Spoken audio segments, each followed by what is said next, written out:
Subscribe करें हमारे YouTube channel को और बेल आइकन को प्रेस करें हमारे लेटेस्ट वीडियोस को देखने के लिए।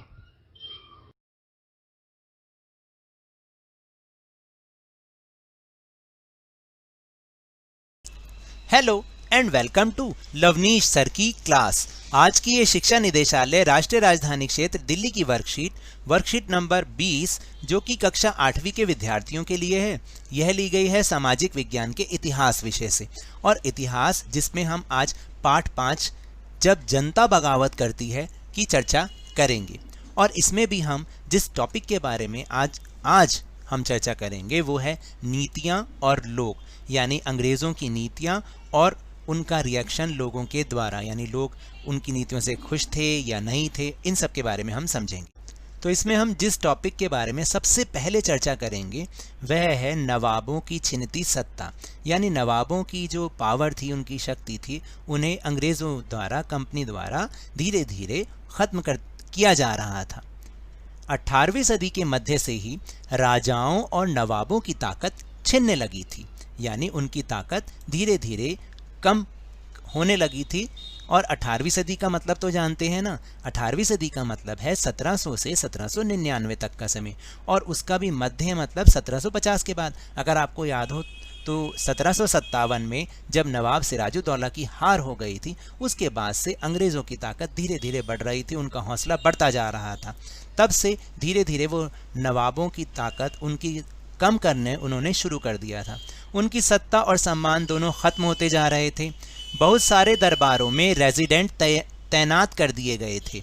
देखिए, बहुत सारे दरबारों में अंग्रेज़ों ने अपने प्रतिनिधि वहाँ पर लगा दिए थे। तो वो क्या करते थे, धीरे धीरे जो नवाब होते थे, राजा होते थे, उनके कामकाज में हस्तक्षेप करते थे, यानी वो डिसाइड करना भी उन्होंने धीरे धीरे शुरू कर दिया था।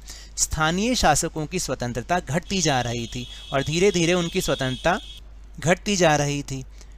उनकी सेनाओं को भंग कर दिया गया था, यानी आपको याद है ना, पिछली वर्कशीट्स में हमने समझा था कि भाई अंग्रेज़ों ने ऐसे नीति वो लेकर आए थे कि उन्हें या तो उनका स्वामित्व मानना पड़ेगा, उनका अधिकार मानना पड़ेगा, और जिसने नहीं माना उसको तो वो हरा देते थे, और जो मान लेता था तो उनकी सेनाओं को, अपनी सेनाओं को रखने का उनको कोई अधिकार नहीं था।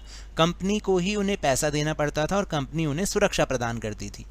उनके राजस्व वसूली के अधिकार व इलाके एक एक करके छीने जा रहे थे। देखिए, यहाँ तक कि वो जो टैक्स वसूलते थे, राजस्व यानी टैक्स वसूलते थे, वो भी धीरे धीरे अब कंपनी अपने हाथों में लेती जा रही थी। बहुत सारे स्थानीय शासकों ने अपने हितों की रक्षा के लिए कंपनी के साथ बातचीत भी की। हालांकि बहुत सारे स्थानीय शासकों ने मिलकर बातचीत भी की उनसे। उदाहरण के लिए झांसी की रानी लक्ष्मीबाई चाहती थी कंपनी उनके पति की मृत्यु के बाद उनके गोद लिए हुए बेटे को ही राजा मान ले। लक्ष्मीबाई तो यही चाहती थी, क्योंकि वो उनकी संतान थी। हालांकि चाहे वो गोद ली हुई थी, लेकिन संतान तो उन्हीं की थी।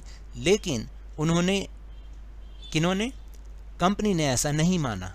पेशवा बाजीराव द्वितीय के दत्तक पुत्र नाना साहब ने भी कंपनी से आग्रह किया कि उनके पिता को जो पेंशन मिलती थी वह मृत्यु के बाद उन्हें मिलने लगे। अपनी श्रेष्ठता और सैनिक ताकत के नशे में चूर कंपनी ने इन निवेदनों को ठुकरा दिया, क्योंकि इस समय तो कंपनी अपनी ताकत बढ़ा रही थी और उसके हौसले बढ़ते जा रहे थे, तो उन्होंने उन सब मांगों को ठुकरा दिया। अवध की रियासत अंग्रेज़ों के कब्जे में जाने वाली आखिरी रियासतों में से एक थी। 1801 में अवध पर एक सहायक संधि थोपी गई थी, और 1856 में अंग्रेज़ों ने अवध को अपने कब्जे में ले लिया। गवर्नर जनरल डलहौजी ने ऐलान कर दिया कि रियासत का शासन ठीक से नहीं चलाया जा रहा, इसलिए शासन को दुरुस्त करने के लिए ब्रिटिश प्रभुत्व जरूरी है। तो देखिए, उन्होंने अपनी बात को न्यायोचित ठहराने के लिए ऐसा किया। उन्होंने कहा कि भाई अब ये यहाँ का रियासत का शासन तो ठीक नहीं चल रहा है, तो इसलिए हम इसको चला के दिखाते हैं, इसलिए हमारा इस पर कब्जा करना जरूरी है। कंपनी ने मुगलों के शासन को खत्म करने की भी पूरी योजना बना ली थी, क्योंकि वो नहीं चाहते थे कि कोई भी राजा उनके सामने टिके, यहाँ तक कि मुगल शासक भी। तो ऐसा उन्होंने कैसे किया? कंपनी द्वारा जारी किए गए सिक्कों पर से मुगल बादशाह का नाम हटा दिया गया, एक तो इस तरीके से। फिर 1849 में गवर्नर जनरल डलहौजी ने ऐलान किया कि बहादुर शाह जफर की मृत्यु के बाद बादशाह के परिवार को लाल किले से निकालकर उसे दिल्ली में कहीं और बसाया जाएगा। तो धीरे धीरे उनकी बादशाहत को भी ख़त्म किया जा रहा था। 1856 में गवर्नर जनरल कैनिंग ने फैसला लिया कि बहादुर शाह जफ़र ही आखिरी मुग़ल बादशाह होंगे और उनकी मृत्यु के बाद उनके किसी भी वंशज को बादशाह नहीं माना जाएगा।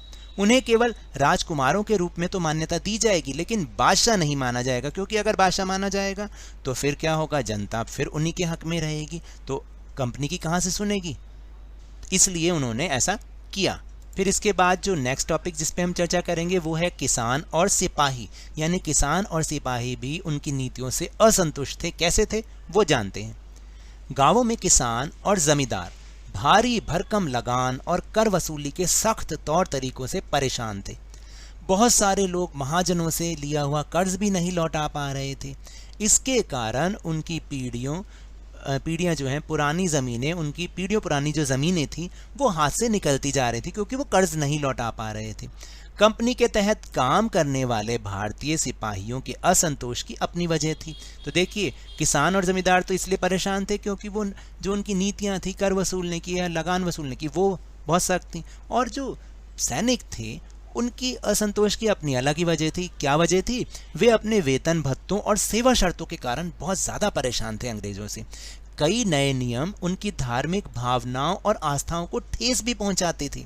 उस ज़माने में बहुत सारे लोग समुद्र पार नहीं जाना चाहते थे। उन्हें लगता था कि समुद्र यात्रा से उनका धर्म और जाति भ्रष्ट हो जाएंगे। जब से सिपाहियों को कंपनी की ओर से 1824 में लड़ने के लिए समुद्र के रास्ते बर्मा जाने का आदेश मिला, तो उन्होंने इस हुक्म को मानने से इनकार कर दिया, क्योंकि उस समय की कुछ अपनी मान्यताएं थी जिनको सिपाहियों को लगता था, क्योंकि थे तो वो भारतीय, उन्हें ये लगता था कि भाई हम अगर ऐसा करेंगे तो हमारी धार्मिक भावना या जो हमारी आस्था है उनको ठेस पहुंचेगी। उन्हें ज़मीन के रास्ते से जाने में ऐतराज़ नहीं था। सरकार का हुक्म ना मानने के कारण उन्हें सख्त सज़ा दी गई। 1856 में कंपनी के एक नए कानून में साफ कहा गया कि अगर कोई व्यक्ति कंपनी की सेना में नौकरी करेगा तो ज़रूरत पड़ने पर उसे समुद्र पार भी जाना पड़ सकता है। सिपाही गांवों के हालात से भी परेशान थे।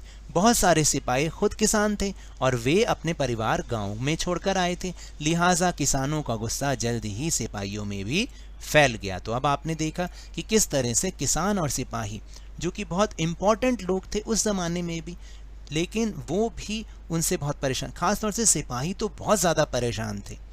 फिर अब जो अंग्रेज़ सुधार कर रहे थे, जो उनको लगता था कि सुधार कर रहे हैं, उस पर लोगों की क्या प्रतिक्रिया थी। तो देखिए, लोगों की प्रतिक्रिया क्या थी उन सुधारों पर। वो है कि 1830 के बाद कंपनी ने ईसाई मिशनरियों को खुलकर काम करने और यहाँ तक कि ज़मीन व संपत्ति जुटाने की भी छूट दे दी। यानी जो ईसाई मिशनरी थे ना, जो कि जाते थे और अपने ईसाई धर्म का प्रचार करते थे, उनको खुली छूट दे दी कि आप ज़मीन व अपनी संपत्ति पूरी तरह से भारत में जुटाएं और लोगों को ये अपने धर्म के बारे में बताएं, उनको अपने धर्म में शामिल करें। सती प्रथा को रोकने और विधवा विवाह को बढ़ावा देने के लिए कानून भी बनाए गए। अंग्रेजी भाषा की शिक्षा को जमकर प्रोत्साहन दिया गया। 1850 में, आपको बताऊं 1850 वाला ये था, ये बहुत इंपॉर्टेंट था कि एक नया कानून बनाया गया जिससे ईसाई धर्म को अपनाना और आसान हो गया। यानी उन्होंने लोगों के सामने एक तरह से उनको लालच दिया कि भाई आप इसको अपना लीजिए। और आप देखिए कि इस कानून के प्रावधान में क्या था कि इस कानून में प्रावधान किया गया कि अगर कोई भारतीय व्यक्ति ईसाई धर्म अपनाता है ना, तो पुरखों की संपत्ति पर उसका अधिकार पहले जैसा ही रहेगा। नहीं, अगर वो नहीं अपनाता है तो उसको अंग्रेजों के नियम मानने ही पड़ेंगे, चाहे उसको अपनी प्रॉपर्टी भी, जो भी उसकी संपत्ति है, वो छोड़नी भी पड़ सकती है। इन सभी कदमों से भारतीयों के एक बड़े वर्ग को यकीन हो गया कि अंग्रेज़ उनका धर्म, उनके सामाजिक रीति रिवाज और परंपरागत जीवन शैली को नष्ट कर रहे हैं। तो देखा आपने कि जब अंग्रेज़ों ने नई नीतियां अपनाई तो उससे सब लोग परेशान थे, सब लोग असंतुष्ट थे। चाहे वो मुग़ल बादशाह क्यों ना हो, चाहे वो जो स्थानीय नवाब थे वो क्यों ना हो, चाहे किसान थे, चाहे सिपाही थे, चाहे आम लोग थे, सभी उनकी नीतियों से असंतुष्ट थे, परेशान थे। तो चलिए अब चलते हैं अपने प्रश्नोत्तर की ओर। तो पहला प्रश्न है कि स्थानीय शासकों की स्वतंत्रता क्यों घटती जा रही थी। तो देखिए कई चीज़ें थी, जैसे स्थानीय शासकों के दरबारों में रेजिडेंट तैनात कर दिए थे, यानी उन्होंने अपने प्रतिनिधि तैनात कर दिए थे। किसने? कंपनी ने। उनकी सेनाओं को भंग कर दिया, राजा जो शासक थे उनकी सेनाओं को भंग कर दिया गया था। उनके राजस्व वसूली के अधिकार व इलाके भी छीने जा रहे थे। तो इससे हमें पता चलता है कि स्थानीय शासकों की स्वतंत्रता घटती जा रही थी। फिर है प्रश्न नंबर 2, कंपनी ने मुगल शासकों के आधिपत्य को किस प्रकार खत्म किया। आधिपत्य का मतलब उनका प्रभाव, उनका शासन।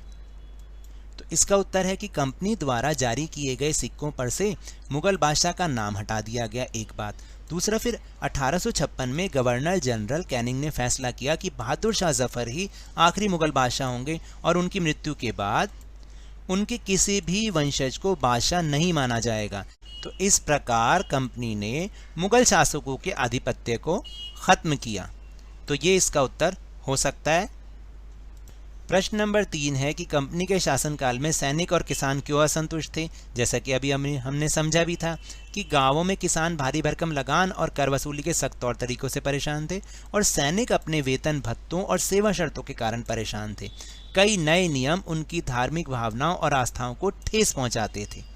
फिर है प्रश्न नंबर 4, भारतीयों को ऐसा क्यों लगने लगा कि अंग्रेज उनके परंपरागत जीवन शैली को नष्ट करना चाह रहे हैं, स्पष्ट कीजिए।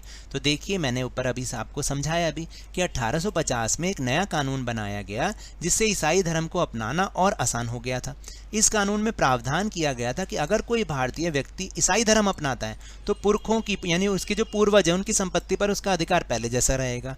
तो इन सभी कदमों से भारतीयों को लगने लगा कि अंग्रेज उनके परंपरागत जीवन शैली को नष्ट करना चाह रहे हैं। तो ये तो थी आज की वर्कशीट। अगर मेरे इस तरह समझाने से आपको थोड़ा सा भी समझ में आया हो तो इस चैनल को ज़्यादा से ज़्यादा सब्सक्राइब कीजिए, लाइक कीजिए और बहुत ज़्यादा शेयर भी कीजिए। और हाँ, मेरे साथ इसी तरह वर्कशीट को समझते रहिए, लेकिन ध्यान और मन लगाकर पूरी मेहनत और लगन के साथ पढ़ते रहिए। और अगर आपको कोरोना वायरस से बचना है ना, तो अपने हाथों को नियमित रूप से साबुन और पानी से धोते रहिए, सामाजिक दूरी बना के रखिए और मास्क जरूर लगाइए, क्योंकि जब तक दवाई नहीं तब तक कोई ढिलाई नहीं। धन्यवाद।